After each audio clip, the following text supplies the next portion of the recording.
శ్రీమాత్రే నమః. ఈ రోజు మనం మే 31 తర్వాత ఏ రాశులకు అనుకూలంగా లేదో ఈ వీడియోలో తెలుసుకుందాం. ఎవరైతే మన ఛానల్ ను మొదటిసారి చూస్తున్నారో తప్పకుండా లైక్ చేసి మన ఛానల్ ను సబ్స్క్రైబ్ చేసుకోండి.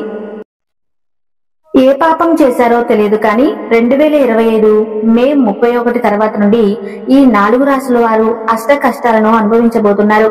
అంటే శ్రీ విశ్వావసునామ సంవత్సరంలో ఈ 4 రాశుల వారికి అనేక రకాల సమస్యలు ఎదురవుతాయి.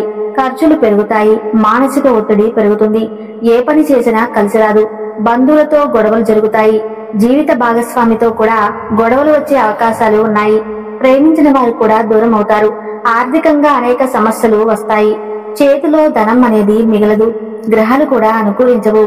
ఈ 4 రాశుల వారికి అనేక సమస్యలు రాబోతూ ఉన్నాయి. పోలీసు కేసులు, కోర్టు కేసులు, ఇలా ఎన్నో సమస్యలు వస్తాయి. ఆస్తులు మీ చేజారిపోయే అవకాశాలు కూడా ఉన్నాయి. ఆరోగ్యం పాడవుతుంది, మనశ్శాంతి లోపించే అవకాశాలు ఉన్నాయి. యాక్సిడెంట్లు జరిగే అవకాశాలు కూడా కనిపిస్తూ ఉన్నాయి. మే 31 తర్వాత నుండి ఈ 4 రాశుల వారు తస్మాత్ జాగ్రత్తగా ఉండాలి. ఒక చిన్న తప్పు చేసినా మీ జీవితం తలకిందులవుతుంది. కనుక మే 31 తర్వాత నుండి ఈ 4 రాశుల వారు చాలా జాగ్రత్తగా ఉండాలి, లేదంటే ప్రాణాల మీదకు వస్తుంది. మరి మే 31 తర్వాత ఏ 4 రాశుల వారికి కష్టాలు రాబోతూ ఉన్నాయో ఇప్పుడు మనం ఈ వీడియోలో వివరంగా తెలుసుకుందాం. ఈ వీడియోలోకి వెళ్లే ముందు తప్పకుండా కామెంట్ బాక్స్ లో శ్రీమాత్రే నమః అని చిన్న కామెంట్ చేసి ఈ వీడియోని లైక్ చేయడం మాత్రం మర్చిపోకండి. అలానే ఛానల్ ను సబ్స్క్రైబ్ చేసుకోండి. ఈ పంచాంగ శ్రవణం ప్రకారం శ్రీ విశ్వావసునామ సంవత్సరంలో మే నెల నుంచి 4 రాశుల వారికి విపరీతమైన కష్టాలు రాబోతూ ఉన్నాయని జ్యోతిష్య పండితులు చెప్తూ ఉన్నారు. మరి ఆ రాశులలో మొట్టమొదటి రాశి ఏమిటి అంటే మేషరాశి. అశ్విని నక్షత్రము 1, 2, 3, 4 పాదాలు, భరణి నక్షత్రము 4 పాదాలు, కృతికా నక్షత్రము 1వ పాదంలో జన్మించిన వారు మేషరాశికి చెందుతారు.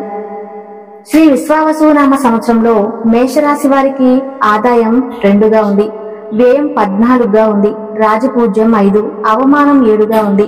అంటే వీరు 2 రూపాయలు సంపాదిస్తే 14 రూపాయలు ఖర్చు పెడతారు.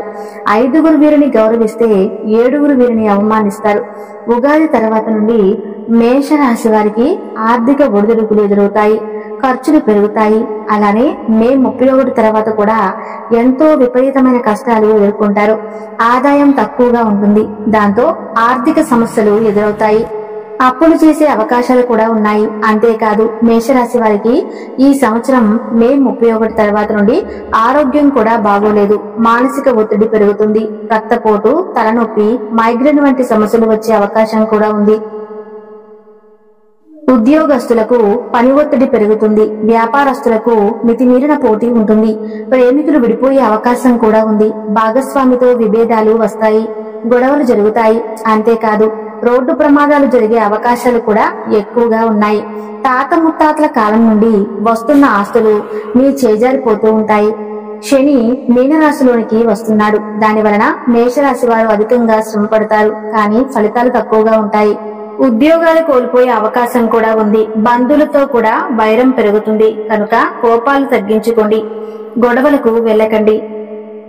పుత్రుల వలన కూడా సమస్యలు వస్తాయి, చాలా జాగ్రత్తగా ఉండాలి. ఈ మేషరాశి వారు ఒత్తిడి కలిగించే వారికి, మానసిక వేదన కలిగించే వారికి దూరంగా ఉండాలి. అంటే అలాంటి వారితో మాట్లాడటం కానీ అలాంటి వారిని కలవటం కానీ చేయకుండా ఉంటే మీకే బాగుంటుంది. మీరు అజాగ్రత్తగా ఉంటే ముఖ్యమైన పత్రాలను కోల్పోతారు, ఆస్తులను కోల్పోతారు, ఆటంకాలు ఎదురవుతాయి, మీ భుజాలపై అనేక బాధ్యతలు వచ్చి పడతాయి. కనుక మేషరాశి వారు ఆచితూచి అడుగులు వేయండి. మే 31 తర్వాత నుండి జాగ్రత్తగా ఉండండి. ఆదాయ వ్యయాలను దృష్టిలో పెట్టుకుని ఖర్చులు తగ్గించుకోండి. అంటే అనవసరమైన వస్తువులను కొనవద్దు, అనవసర ఖర్చులు చేయవద్దు, ఒత్తిడిని తగ్గించుకునే ప్రయత్నం చేయండి. యోగా, ధ్యానం వంటివి చేయటం మంచిది. కుటుంబ సభ్యులతో పరస్పర అవగాహనను పెంచుకోండి, కోపాన్ని తగ్గించుకోండి. ముఖ్యంగా మంగళవారం రోజు హనుమాన్ ఆలయానికి వెళ్లి స్వామివారిని దర్శించుకోండి. సుందరకాండ పారాయణం చేయండి. అన్నిటికన్నా ముఖ్యంగా ప్రతిరోజు ఇంట్లో దీపారాధన చేయండి. అలా చేస్తే 90% వరకు చెడు ఫలితాలు తగ్గిపోతాయి. ఇక రెండవ రాశి ఏమిటి అంటే వృషభ రాశి. కృతికా నక్షత్రం 2, 3, 4 పాదాలు, రోహిణీ నక్షత్రం 4 పాదాలు, మృగశిర నక్షత్రం 1, 2 పాదాలలో జన్మించిన వారు వృషభ రాశికి చెందుతారు. వృషభ రాశి వారికి ఆదాయం 11గా ఉంది, వ్యయం 5గా ఉంది, రాజపూజ్యం 1, అవమానం 3గా ఉంది. ఆర్థిక పరంగా వీరికి ఎటువంటి సమస్యలు రావు. కానీ వీరికి విశ్వావసునామ సంవత్సరంలో తప్పనిసరిగా అనేక కష్టాలు వస్తాయి. కనుక వీరు కూడా చాలా జాగ్రత్తగా ఉండటం అవసరం. మానసిక ఒత్తిడి వీరిపై ఆధిపత్యం చెలాయించవచ్చు. అంటే మీరు కొంచెం మానసిక ఒత్తిడికి గురవుతూ ఉంటారు. శారీరక సమస్యలు కూడా వస్తూ ఉంటాయి. మీరు క్రమశిక్షణను పాటించాలి, లేదంటే ఆరోగ్యం పాడవుతుంది. ముఖ్యంగా వీరికి జీర్ణ సమస్యలు, ఉదర సంబంధిత వ్యాధులు, వెన్ను నొప్పులు ఎక్కువగా వస్తూ ఉంటాయి. కుటుంబంలో తగాదాలు, వివాదాలు ఎదురవుతూ ఉంటాయి. ఉద్యోగరీత్యా అనుకూలంగా ఉండదు. ప్రగతిని సాధించలేకపోతారు. అంటే మీరు కోరుకున్న పెద్ద ఉద్యోగాలు రావు. ఏవో చిన్న ఉద్యోగాలు మాత్రమే వస్తాయి. ఇప్పటికే ఉద్యోగం చేస్తూ ప్రమోషన్ కోసం ఎదురు చూస్తున్న వారికి ఆ ప్రమోషన్లు దక్కకపోవచ్చు. పైగా పై అధికారుల నుండి ఒత్తిడి పెరుగుతుంది. కుటుంబ సభ్యులతో, దూరపు బంధువులతో గొడవలు జరుగుతాయి. బంధాలు పూర్తిగా తెగిపోయే అవకాశాలు ఉన్నాయి.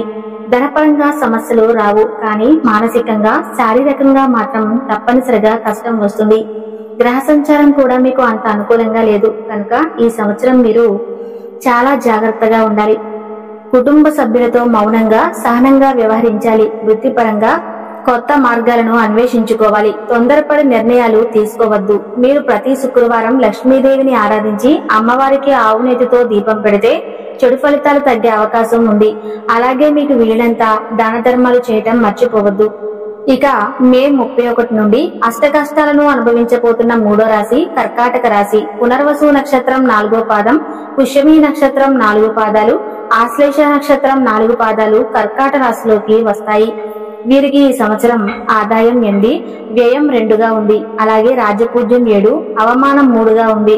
మీరు పెట్టుబడుల విషయంలో చాలా జాగ్రత్తగా ఉండాలి. ముందుగా తెలుసుకుని పెట్టుబడులు పెట్టాలి.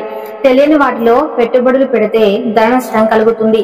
అంతేకాదు ఈ సంవత్సరం కర్కాటక రాశి వారికి మానసిక ఆందోళన పెరుగుతుంది. ఆరోగ్యం పాడవుతుంది. గ్యాస్ట్రిక్ సమస్యలు, నిద్రలేమి సమస్యలు వస్తాయి. కనుక ఎన్ని పనులు ఉన్నా వాటిని పక్కన పెట్టి సమయానికి తిండి తినాలి, సమయానికి నిద్రించాలి. లేదంటే తర్వాత చాలా బాధపడాల్సి వస్తుంది. పరిస్థితులు మీ చేజారిపోతూ ఉంటాయి. అప్పుడు ఇక మీరేమీ చేయలేరు. కనుక ముందే జాగ్రత్త పడాలి. సమయానికి ఆహారం తీసుకోవాలి, సమయానికి నిద్రించాలి. అంతేకాదు వీరికి కూడా మే 31 తర్వాత కుటుంబంలో కలహాలు పెరుగుతాయి. చిన్న విషయాల్లోనే కలహాలు పెరిగిపోతూ ఉంటాయి. దగ్గరి బంధువులను దూరం అవుతారు. జీవిత భాగస్వామితో గొడవలు జరుగుతాయి. ప్రేమికుల మధ్య కూడా గొడవలు జరిగి విడిపోయే అవకాశం ఉంది. పెళ్లి వరకు వచ్చిన ప్రేమ జంటలు కూడా విడిపోతారు. పెళ్లి కాని వారికి, పెళ్లి కోసం ఎదురు చూసే వారికి మాత్రం ఈ సంవత్సరం వివాహం జరిగే అవకాశాలు ఉన్నాయి. ఇక ఉద్యోగస్తులకు అంత అనుకూలంగా ఉండదు. ప్రమోషన్లు ఆలస్యం అవుతాయి. నిరుద్యోగులకు కోరుకున్న ఉద్యోగం లభించదు.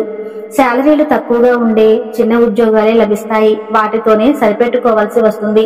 కనుక పెద్ద ఉద్యోగాల కోసం ట్రై చేసి మీ సమయం వృధా చేసుకోవద్దు. వచ్చిన దానితోనే తృప్తి పడండి. మళ్లీ వచ్చే ఏడాది పెద్ద ఉద్యోగాల కోసం ప్రయత్నించండి. ఇక విద్యార్థులు కూడా ఈ సంవత్సరం అంత అనుకూలంగా లేదు. ఏకాగ్రత పెట్టి చదవకపోతే సమస్యలు ఎదుర్కోవాల్సి వస్తుంది. కనుక కర్కాటక రాశి వారు ఈ సంవత్సరం జాగ్రత్తగా ఉండండి. కోపతాపాలు తగ్గించుకోండి. కుటుంబ సభ్యులతో ఎక్కువ సమయం గడపండి. విద్యార్థుల చదువులో క్రమశిక్షణ పెంచుకోవాలి. కర్కాటక రాశి వారు ప్రతి సోమవారం శివారాధన చేసి రుద్రాభిషేకం చేసుకుంటే చెడు ఫలితాలు తీవ్రత తగ్గుతుంది. అంటే సమస్యలేవి రాకుండా ఉంటాయని కాదు, 50% సమస్యలు తగ్గుతాయని అర్థం. శ్రీ విశ్వావసునామ సంవత్సరంలో మే 31 తర్వాత చెడు ఫలితాలను పొందబోతున్న చివరి రాశి ధనుస్సు రాశి. మూలా నక్షత్రం 4 పాదాలు, పూర్వాషాఢ నక్షత్రం 4 పాదాలు, ఉత్తరాషాఢ నక్షత్రంలో 1వ పాదంలో జన్మించిన వారు ధనుస్సు రాశికి చెందుతారు. వీరికి ఈ సంవత్సరం ఆదాయం 5, వ్యయం 5గా ఉంది. రాజపూజ్యం 1, అవమానం 5గా ఉంది. ధనుసు రాశి వారు ఈ సంవత్సరం ఏ పని చేసినా కలిసి రాదు. అనేక రకాల సమస్యలు వస్తాయి. ఆర్థికంగా ఒడిదుడుకులు ఎదురవుతాయి. అనవసర ఖర్చులు తగ్గించుకోవాలి. పెట్టుబడుల విషయంలో చాలా జాగ్రత్తగా ఉండాలి. ఈ సంవత్సరం కొత్త వ్యాపారాలు ప్రారంభించడానికి అనుకూలంగా లేదు కనుక ఎవరు వ్యాపారాలు స్టార్ట్ చేయవద్దు. ఉద్యోగ పరంగా కూడా అస్సలు బాగోలేదు. ఈ సంవత్సరం మీరు మాట తప్పే పరిస్థితులు వస్తాయి కనుక ఎవరికీ తొందరపడి మాట ఇవ్వవద్దు. మిత్రులతో కుటుంబ సభ్యులతో మాట ఇచ్చి వైరాన్ని తెచ్చుకోవద్దు. అంతేకాదు ధనుసు రాశి వారికి ఈ విశ్వావసునామ సంవత్సరంలో ఆరోగ్యం కూడా బాగోదు. మోకాళ్ళ నొప్పులు, కీళ్ల వ్యాధులు వచ్చే అవకాశం ఉంది. గ్రహాలు కూడా వీరికి అనుకూలంగా లేవు. పోలీసు కేసులు, కోర్టు కేసుల్లో ఇరుక్కునే అవకాశం ఉంది కనుక ఎటువంటి అక్రమ పనుల్లో పాల్గొనవద్దు. కోరి కోరి కష్టాలను తెచ్చుకోవద్దు. ఈ రాశి వారికి యాక్సిడెంట్లు జరిగే అవకాశాలు కూడా ఉన్నాయి కనుక జాగ్రత్తగా డ్రైవ్ చేయాలి. ధనుసు రాశి వారు పెట్టుబడులు పెట్టే ముందు సలహాలు తీసుకోవాలి. కుటుంబ సభ్యులతో సన్నిహితంగా ఉండాలి. గొడవలు పెట్టుకోవద్దు. ఈ రాశి వారు ప్రతిరోజు ఇంట్లో ఇష్టదైవం ముందు దీపారాధన చేసుకుంటే సమస్యలు తగ్గుతాయి. మేషరాశి, వృషభ రాశి, కర్కాటక రాశి, ధనుస్సు రాశి ఈ 4 రాశుల వారికి మే 31 తర్వాత కష్టాలు వస్తాయి కనుక జాగ్రత్తగా ఉండండి. మరికొంతమంది ఈ రాశుల వారు ఉంటే తప్పకుండా ఈ వీడియోని లైక్ చేసి మన ఛానల్ ను సబ్స్క్రైబ్ చేసుకోండి. అలానే ఈ వీడియోని ప్రతి ఒక్కరికి, మీ కుటుంబ సభ్యులకి ఈ రాశుల వారు ఉంటే తప్పకుండా ఈ వీడియోని షేర్ చేయండి. అలానే శ్రీమాత్రే నమః అని చిన్న కామెంట్ చేయండి. మరిన్ని వీడియోలు చేయడానికి సహకరించండి. Thank you.